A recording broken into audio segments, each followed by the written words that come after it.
श्रोते हो, आजच्या या खास व्हिडिओत आपण पाहणार आहोत की जर पती पत्नीमध्ये वादविवाद होत असतील, सतत भांडणे होत असतील, नवरा बायकोचे सतत भांडण कुरबुरी चालत असतील आणि त्यामुळे तुमचे वैवाहिक जीवन अडचणीत आलेले असेल, तर त्यासाठी एक अत्यंत सोपा उपाय.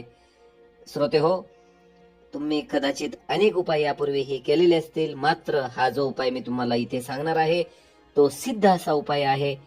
हा उपाय केल्याने आपले वैवाहिक जीवन पुन्हा सुरळीत पूर्वपदावर येणारच आहे. श्रोते हो, कदाचित आपण सर्वांनी शिवलीलामृत नावाचा ग्रंथ वाचलाच असेल, पाहिला असेल, किंवा कधी ना कधी शिवलीलामृत ग्रंथाबद्दल ऐकले तरी असेलच.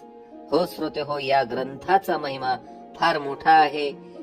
अनेक प्रकारच्या समस्या सोडविण्याचे काम हा शिवलीलामृत ग्रंथ अगदी सहज करू शकतो. केवळ या शिवलीलामृत ग्रंथाचा योग्य वापर कसा करायचा हे आपल्याला समजायला हवं. वैवाहिक जीवनामध्ये जर काही समस्या असतील, नवरा बायकोचे पटत नसेल, तर त्यासाठी सुद्धा हा ग्रंथ मोठी मदत आपल्याला करत असतो. श्रोते हो, शिवलीलामृत ग्रंथाचा वापर करून पती पत्नीतील वाद कसे संपवता येतात, पती पत्नीतला जे मनमुटाव कसा करायचा आहे ते आपण पाहणार आहोतच. मात्र त्याआधी माझी आपल्याला एक छोटीशी हात जोडून विनंती आहे की आपण अजूनही चॅनलला सबस्क्राईब केले नसेल तर चॅनलला सबस्क्राईब करा आणि या मराठी भक्ती परिवाराचे आपण एक सदस्य व्हा.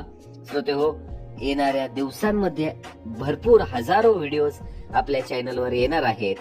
तर श्रोते हो, आपण शिवलीलामृत ग्रंथाचा पहिला अध्याय वाचायचा आहे. पती आणि पत्नी दोघांनीही शिवलीलामृत ग्रंथाचा पहिला अध्याय नित्य नेमाने दररोज वाचायचा आहे. दिवसभरातली कोणतीही वेळ आपण यासाठी निवडू शकता. पहिला अध्याय वाचा आणि मग पहा काय चमत्कार होतो. श्रोते हो, तुमच्यातील जे काही दुरावे आहेत, ज्या काही तुम्हाला एकमेकांबद्दल जे काही प्रॉब्लेम्स वाटतात, समस्या वाटतात, त्या सर्व समस्या हळूहळू नष्ट होणार आहेत. तुमचे वैवाहिक जीवन पहिल्यासारखे फुलणार आहे. तुमच्या वैवाहिक जीवनातील समस्या संपणार आहेत. कदाचित बऱ्याच जणांचा या गोष्टीवर विश्वास बसणार नाही.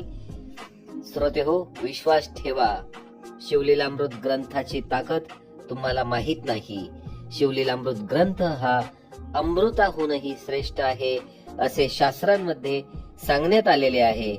आणि म्हणून या शिवलीलामृत ग्रंथाचा पहिला अध्याय वाचून आपण आपल्या वैवाहिक जीवनाला पुन्हा चांगले मनमुटाव बंद होतील आणि एक आपले सुस्थिर असे वैवाहिक जीवन पूर्ण सुरळीतरित्या पुन्हा चालू होईल, यामध्ये काही शंका नाही. श्रोते हो, ही जी माहिती आहे ही जर आपल्याला आवडली असेल, बऱ्याच जणांचा शिवलीलामृतवर विश्वास आहे, मला याबद्दल काही शंका नाही. बरेच जण श्रावण महिन्यात देखील भरपूर शिवलीलामृत ग्रंथाचे वाचन करतात. 11वा अध्याय देखील बरेच जण, असं कदाचित एखादी व्यक्ती सापडेल की त्यांनी ऐकलं नाही किंवा वाचलं नाही. सर्व श्रोते आहेत, मला माहित आहे की इथं जे श्रोते आहेत, इथपर्यंत जे आलेले आहेत श्रोते, ते सर्व विश्वास दाखवणारे श्रोते आहेत. विश्वास आहे त्यांचा चॅनलवर.